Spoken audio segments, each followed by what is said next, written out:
Hello everyone, जय हिंद। आज हम बात करेंगे अपने इस वीडियो में 4 से 6 जनवरी तक बनने वाले सभी प्रकार के करंट अफेयर्स से के बारे में। तो चलिए फिर स्टार्ट करते हैं। सियाचिन ग्लेशियर में ऑपरेशनल रूप से तैनात होने वाली पहली महिला अधिकारी कौन बनी? तो उसका सही आंसर होगा शिवा चौहान। ध्यान रखेंगे, अभी हाल ही में कैप्टन शिवा चौहान सियाचिन ग्लेशियर में ऑपरेशनल रूप से तैनात होने वाली पहली महिला सैन्य अधिकारी बनी।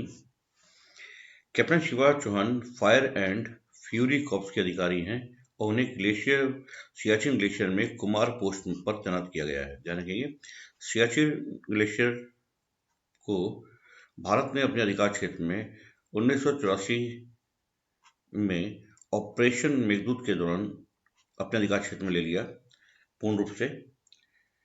यह वर्तमान में दुनिया का सबसे ऊंचा वॉर प्लेस है। तो सियाचिन ग्लेशियर में ऑपरेशन रूप से शामिल होने वाली पहली महिला अधिकारी शिवा चौहान। इसके साथ ध्यान रखेंगे शिवांगी सिंह राफेल उड़ाने वाली पहली महिला पायलट है। ध्यान रखेंगे, राफेल विमान उड़ाने वाली पहली महिला पायलट शिवानी सिंह है। पुनीता अरोड़ा भारतीय सेना में लेफ्टिनेंट बनने वाली पहली महिला अधिकारी है, जबकि प्रिया झिंगन भारतीय सेना में शामिल होने वाली पहली महिला अधिकारी है। तो ध्यान रखेंगे, शिवांगी सिंह राफेल उड़ाने वाली पहली महिला पायलट, जबकि पुनीता अरोड़ा भारतीय सशस्त्र बलों में शामिल होने वाली पहली महिला लेफ्टिनेंट और प्रिया झिंगन भारतीय सेना में शामिल होने वाली पहली महिला अधिकारी। राष्ट्रपति द्रौपदी मुर्मू द्वारा किस स्थान पर देश के पहले संवैधानिक पार्क का उद्घाटन किया गया? तो ध्यान रखेंगे, राष्ट्रपति द्रौपदी मुर्मू द्वारा अभी हाल में ही राजस्थान की राजधानी जयपुर में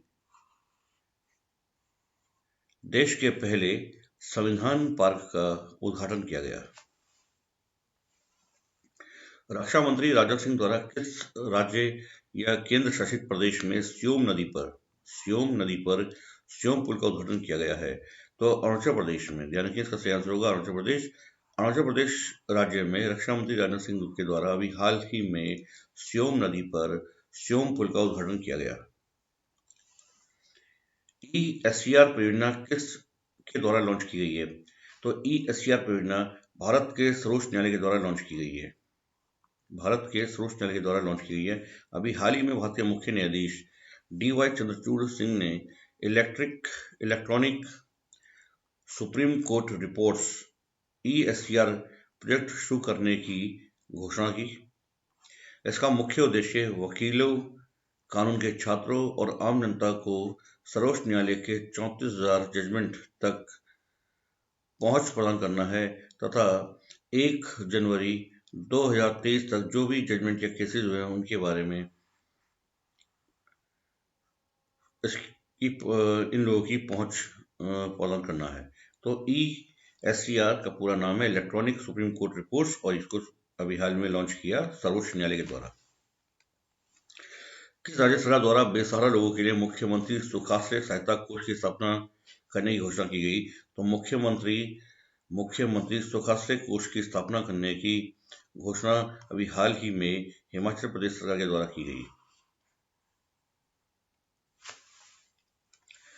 हाइड्रोजन ट्रेन शुरू करने वाला विश्व का दूसरा देश कौन बन गया है? तो हाइड्रोजन ट्रेन शुरू करने वाला विश्व का दूसरा देश बना अभी हाल में ही चीन। ध्यान रखिए, अभी हाल ही में चीन के द्वारा हाइड्रोजन से चलने वाली ट्रेन का शुभारंभ किया गया। यह दुनिया का दूसरा देश है, जबकि हाइड्रोजन ट्रेन संचालित करने वाला दुनिया का पहला देश जर्मनी है। ध्यान रखिए, अगर आपका एग्जाम में क्वेश्चन आता है कि दुनिया का पहला देश कौन है जिसके द्वारा हाइड्रोजन ट्रेन का संचालन किया गया है, तो उसका सही आंसर होगा जर्मनी। पहला देश है जर्मनी और अभी हाल ही में दूसरा देश बन गया चीन। भारतीय रेलवे द्वारा कब तक शुद्ध शून्य कार्बन उत्सर्जन नेट जीरो कार्बन इमिशंस हासिल करने की योजना शुरू की गई है? तो उसका सही आंसर होगा 2030। ध्यान रखिए, अभी हाल ही में भारतीय रेलवे ने 2030 तक शुद्ध शून्य कार्बन उत्सर्जन हासिल करने का एक लक्ष्य रखा, जबकि मुंबई शहर द्वारा शुद्ध शून्य कार्बन उत्सर्जन करने का लक्ष्य 2050 रखा गया है तथा भारत सरकार के द्वारा शुद्ध शून्य कार्बन उत्सर्जन करने का लक्ष्य 2070 तक रखा गया है। चुनाव आयोग द्वारा मैथिली ठाकुर को किस राज्य का स्टेट आइकॉन नियुक्त किया गया है? तो चुनाव आयोग द्वारा मैथिली ठाकुर को अभी हाल ही में बिहार राज्य का स्टेट आइकन नियुक्त किया गया है। तो ध्यान रखेंगे, इसका सही आंसर होगा बिहार। चुनाव आयोग के द्वारा अभी हाल में ही बिहार राज्य का स्टेट आइकन बना दिया गया है मैथिली ठाकुर को। किस राज्य में भारतीय लाइब्रेरी कांग्रेस का आयोजन किया गया? तो अभी हाल ही में इंडियन लाइब्रेरी कांग्रेस का आयोजन केरल में किया गया। इसका आयोजन केरल के कन्नूर में किया गया तथा उद्घाटन मुख्यमंत्री पी विजन के द्वारा किया गया।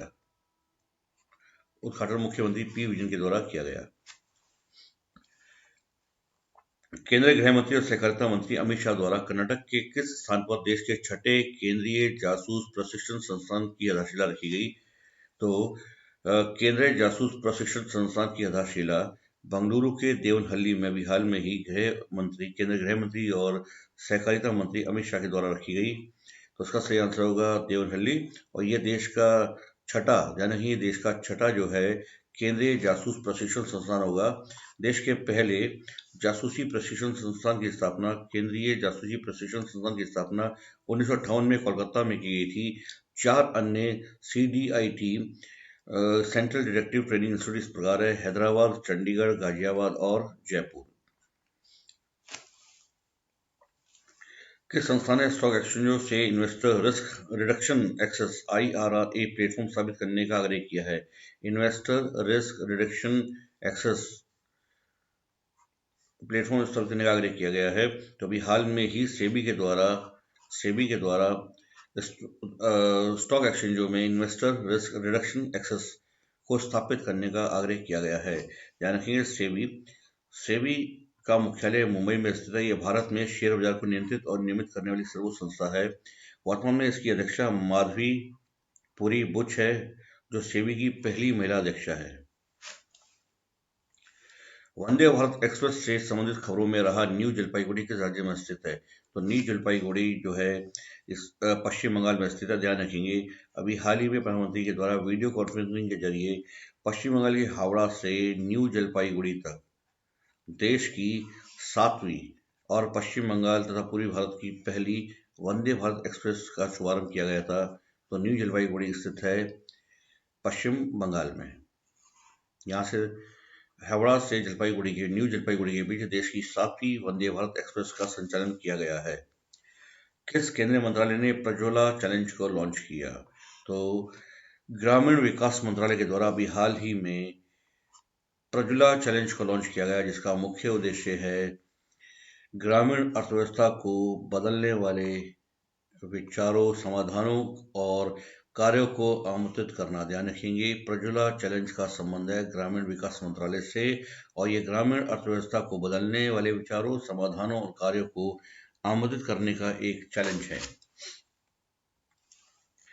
चुनाव आयोग द्वारा किस राज्य में 90% तक से अधिक मतदान कराने के लिए एक मिशन 929 को लॉन्च किया गया? तो ध्यान रखिए, 929 मिशन लॉन्च अभी हाल में ही चुनाव आयोग के द्वारा त्रिपुरा राज्य के लिए लॉन्च किया गया। तो मिशन 929 का संबंध है त्रिपुरा राज्य से। चुनाव आयोग का उल्लेख संविधान अनुच्छेद 324 में किया गया है तथा चुनाव से संबंधित अनुच्छेद 324 से 329 तक में इसका प्रावधान है।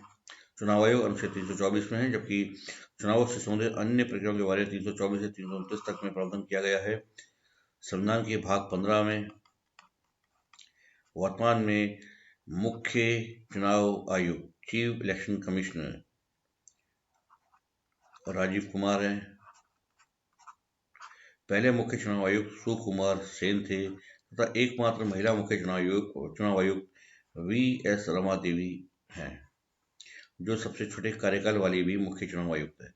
मुख्य चुनाव आयुक्त का कार्यकाल 6 वर्ष या 65 वर्ष की आयु जो भी पहले हो तक होता है।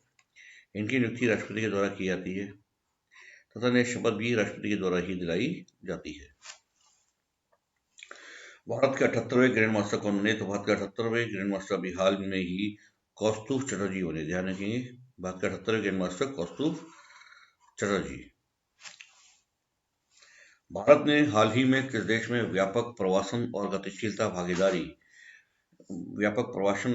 भागीदारी comprehensive comprehensive migration and mobility partnership agreement समझौते पर हस्ताक्षर किए, तो उसका सही आंसर होगा ऑस्ट्रिया।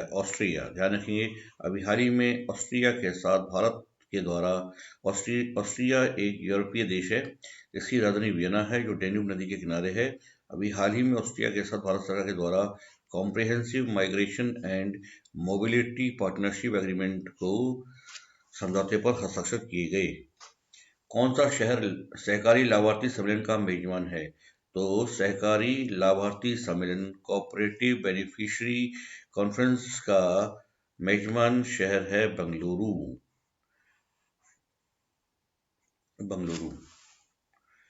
डीप टेक स्टार्टअप को उत्प्रेरित करने के लिए भारत सरकार द्वारा लॉन्च किए जाने वाले फंड का क्या नाम है? तो डीप टेक स्टार्टअप को उत्प्रेरित करने वाले भारत सरकार द्वारा लॉन्च किए फंड का नाम है डिजिटल इंडिया इनोवेशन फंड। ध्यान रखेंगे, ये जो है एक कैटलाइजिंग डीप टेक स्टार्टअप है, इसको शुरू करने का फंड एक भारत सरकार ने लॉन्च किया जिसका नाम है digital India innovation fund. Digital India innovation fund. Electronics और सूचना प्रौद्योगिकी और कौशल विकास और उद्यमिता राज्य मंत्री राजीव चंद्रशेखर ने घोषणा की है कि भारत सरकार एक डिजिटल इंडिया इनोवेशन फंड शुरू करने जा रहा है। फंड का उद्देश्य है डीप टेक स्टार्टअप्स को उत्प्रेरित करना। उन्होंने केरल में कैथोलिक बिशप हाउस कैंपस में युवा भारत के लिए नया भारत अवसर की तकनीकी कार्यक्रम के आयोजन में इस संबंध के बारे में घोषणा की। किस देश ने ओमान की खाड़ी के तटीय क्षेत्र में अपने वार्षिक युद्ध खेल जोल्फखर 1401 की शुरुआत की? तो अभी हाल ही में ईरान के द्वारा अपने वार्षिक युद्ध खेल जोल्फखर 1401 की ओमान की खाड़ी में शुरुआत की। ध्यान रखिए, ईरान की राजधानी तेहरान है। इसका प्राचीन नाम पर्शिया है तथा इसकी मुद्रा टोमन और रियाल है। अभी हाल ही में इसने रियाल का नाम बदल करके टोमन कर दिया। International association of chiefs of police IACP ने किस राज्य की पुलिस के निजात अभियान को मान्यता दे दी? तो छत्तीसगढ़ राज्य की पुलिस के द्वारा चलाए जा रहे निजात अभियान को अभी हाल ही में international association of chiefs of the police IACP के द्वारा मान्यता दे दी गई। अमेरिका स्थित अंतर्राष्ट्रीय संगठन international association of chief of the police ने संस्थागत श्रेणी में अपराध नियंत्रण में नेतृत्व के लिए छत्तीसगढ़ पुलिस के निजात अभियान को चुना है। छत्तीसगढ़ पुलिस द्वारा शुरू किए गए नशीली दवाओं और अवैध शराब विरोधी अभियान में अवैध ड्रग्स और नशीली पदार्थों के कारोबार के खिलाफ कड़े कार्रवाई की तथा एक जन जागरूकता अभियान और परामर्श और पुनर्वास अभियान को चलाया गया, जिसे निजात अभियान नाम दिया गया है। किस राज्य की कैबिनेट ने अपने जिलों को मौजूदा जिलों में विलय करने और 14 स्थानों में सीमाओं को दोबारा बनाने का फैसला किया है? अभी हाल ही में असम सरकार द्वारा राज्य में होने वाले परिसीमन को ध्यान में रखते हुए मौजूदा जिलों को कुछ अन्य जिलों में विलय करने का और 14 स्थानों पर सीमाओं को दोबारा बनाने का फैसला किया गया है। किस भारतीय शतरंज खिलाड़ी ने कजाकिस्तान में वैश्व